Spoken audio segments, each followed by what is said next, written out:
And if you go further on the fear, you see the different layers of the fear. And if you go further, tracing back your fear, and that's where you see the consciousness as it is.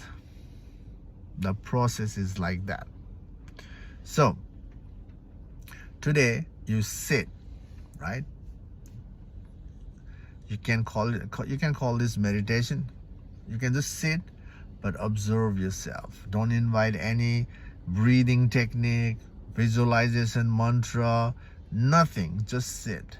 And after sitting, the mind will rise in you and will distract you. And now, when you see the distraction, you ask yourself, why am I getting distracted? Just that. Why am I getting distracted? Okay? And allow that why to reveal the answer for you. You are distracted, no doubt. Now ask yourself, why? There's an answer. And no matter what answer resurfaces in your mind, keep asking yourself why. Why is this important? Because you are distracted. Because you think it's important. Now, keep asking yourself why, no matter what answer you see. And that's the way to see the conditioning. That's the way to see the fear. That's the way to see the different layers of fear. And that's the way to go to emptiness. And that's the process to rest in emptiness. So this is just a, one layer, you're tracing it back. We are conditioned to so many layers.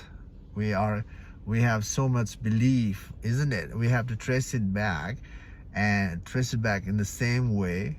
And when we become thorough in all the aspects of our life, when we trace it back, then we become so thorough. And when thoroughness is present, when there's unbiased in tracing back, then when you ask yourself, who am I? That's where you're going to see the truth. That's where you're going to see consciousness as it is. That's the plain sight truth. When you ask, who am I? That's where your ego gives up by catching yourself. And that's where you rest in consciousness. You become consciousness. You were consciousness, but you just forgotten who you are. But when you see the truth, when the ego drops, then you reclaim who you are and you rest in consciousness.